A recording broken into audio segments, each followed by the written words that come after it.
Hi అండి, అందరికీ నమస్కారం. ఈరోజు వీడియోలో చాలా ఈజీగా తక్కువ టైంలోనే ఎంతో టేస్టీగా ఉండే చున్నుండలండి, అది కూడా పొట్టు లేని మినపగుళ్ళతో ప్రిపేర్ చేశాను. ఇలా పాతకాలం పద్ధతిలో ఇలా ప్రిపేర్ చేశారంటే టేస్ట్ అయితే చాలా బాగుంటుందండి. ఈ ఛానల్లోనే మనం పొట్టు మినపగుళ్ళతో అమ్మమ్మల కాలం నాడు ఎలా చేసేవారో అలా ప్రిపేర్ చేశానండి. చాలామంది చూసి సబ్స్క్రైబ్ చేశారు, వాళ్ళందరికీ థ్యాంక్ యూ సో మచ్ అండి. ఈ సున్నుండలు అయితే చాలా బాగున్నాయి. టేస్ట్ అయితే మీరైతే తప్పకుండా ట్రై చేయండి. కొత్తగా మన ఛానల్ చూసిన వాళ్ళైతే ప్లీజ్ సబ్స్క్రైబ్ చేసుకోండి. ఇప్పుడు మనము ఈ సున్నుండలు ఎలా ప్రిపేర్ చేసుకోవాలో చూద్దాం.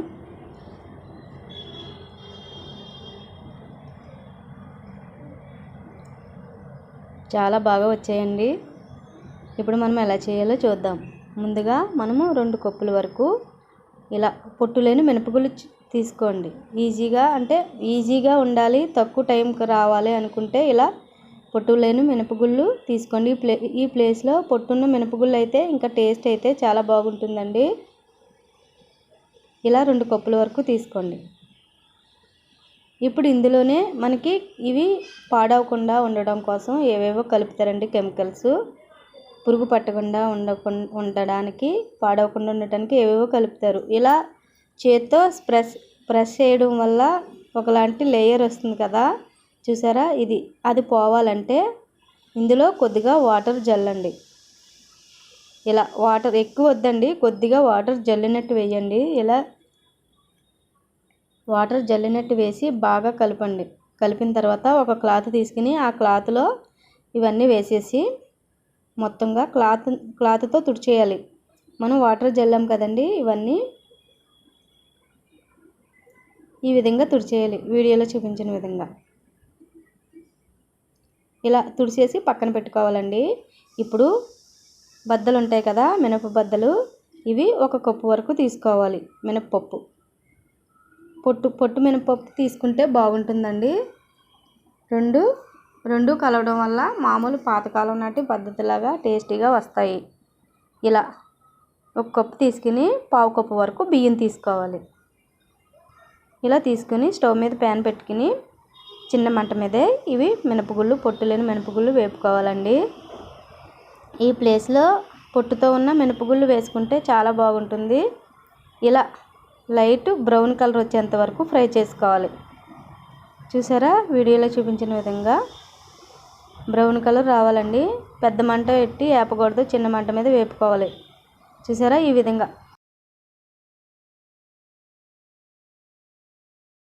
క్రష్ చేసిన తర్వాత బ్రౌన్గా ఉంటుందండి. లోన కూడా బ్రౌన్ కలర్ రావాలి.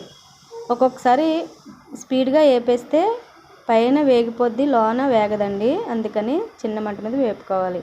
అలాగే పొట్టు మినపగుళ్ళు కూడా మినప బద్దలు ఉన్నాయి కదా, అవి కూడా అలాగే వేపుకోవాలి. ఇలా బ్రౌన్ కలర్ వచ్చేంత వరకు. మీకు ఇష్టం ఉంటే రోట్లో వేసి దంచితే పొట్టు ఊడిపోతుందండి, లేదంటే 2 కలిసిపోతే కరెక్ట్గా వస్తుంది. ఇలా అదేవిధంగా బియ్యం కూడా వేపుకోవాలన్నమాట. చూసారా? బ్రౌన్ కలర్ వచ్చేంత వరకు చిన్న మంట మీద వేపుకోవాలి. ఇవన్నీ కలిపేసుకోవాలి. ఇలా ఇవన్నీ కలిపేసుకోవాలండి. మీకు పొట్టు ఇష్టం లేదు అనుకుంటే రోట్లో వేసి గుల్లగా దంచితే పొట్టు వచ్చేస్తుందండి. ఇలా దంచుకుని మొత్తం అన్నీ కలిపేసుకోవాలి. ఇలా కలిపేసుకుని మనం కొలుచుకోవాలండి. బెల్లం మనకి ఎంత కావాలి దీన్ని బట్టి మనం కొలుచుకోవాలి. ఇవి 3 కప్పులు అవ్వాయండి, కొద్దిగా 1 కప్పుకి తక్కువ అయ్యింది. దీనికి 2 కప్పులు బెల్లం వేసుకుంటే, స్వీట్ కావాలనుకునేవారు 2.5 కప్పులు వేసుకుంటే సరిపోతుందండి. ఇప్పుడు ఈ పిండిని మిక్సీ జార్లో వేసేసి మెత్తగా మిక్సీ పట్టుకోవాలి. ఈ మినపగుళ్ళని మొత్తం వేపుకున్న తర్వాత ఇలా మిక్సీ పట్టుకోవాలి. ఇలా మెత్తగా పట్టుకోవాలండి. మీకు ఇష్టం ఉంటే జల్లించుకోవచ్చు. నేనైతే జల్లించలేదండి, ఇలాగే మెత్తగా ఆపి తిప్పుతూ మెత్తగా పట్టాను. అలాగే ఇప్పుడు అందులో 2 కప్పుల వరకు బెల్లం వేసుకోవాలి. ఇలా బెల్లం వేసుకుని మొత్తం అంతా మిక్సీ పట్టుకోవాలి. ఒక్కసారి తిప్పకూడదండి, ఆపుతూ తిప్పుతూ ఉండాలి. ఇప్పుడు ఇందులో యాలకుల పొడి వేసుకోవాలి. ఇలా యాలకుల పొడి వేసుకుంటే టేస్ట్ బాగుంటుందండి, ఫ్లేవర్ బాగుంటుంది. ఇప్పుడు ఇందులో ఒక పావు కప్పు వరకు నెయ్యి వేడి చేసుకుని వేసుకోవాలి. నెయ్యి ఇష్టం లేని వాళ్ళు నూనె కూడా వేసుకోవచ్చండి. ఇలా నెయ్యి కొద్దిగా వేసుకుని మొత్తం ఉండలు చుట్టుకోవటమే. మనకి ఏ సైజు కావాలో ఆ సైజుని బట్టి ఇలా ఉండలు చుట్టుకోవాలండి. ఇలా ఉండలు చుట్టుకుంటే చాలా బాగా వస్తాయి. కొద్దిగా వేసుకుంటూ మధ్యలో నెయ్యి ఈ విధంగా ఉండలు చుట్టుకోవటమే. రాలేదు అనుకుంటే మీరు మెత్త బెల్లం వాడండి, ఈజీగా వస్తాయి. నాకైతే బాగానే వచ్చాయండి. ఇలా పొట్టు మినపగుళ్ళతో కూడా వీడియో చేశానండి. ఆ వీడియో మన ఛానల్లోనే ఉంది, కావాల్సిన వారు చెక్ చేయండి. ఇలా చిన్నుండలు చేసుకుని పిల్లలకి పెడితే ఇష్టంగా తింటారు. ఈ వీడియో కనుక మీకు నచ్చినట్టయితే ప్లీజ్ లైక్ చేయండి, మన ఛానల్ని సబ్స్క్రైబ్ చేసుకోండి. Thanks for watching.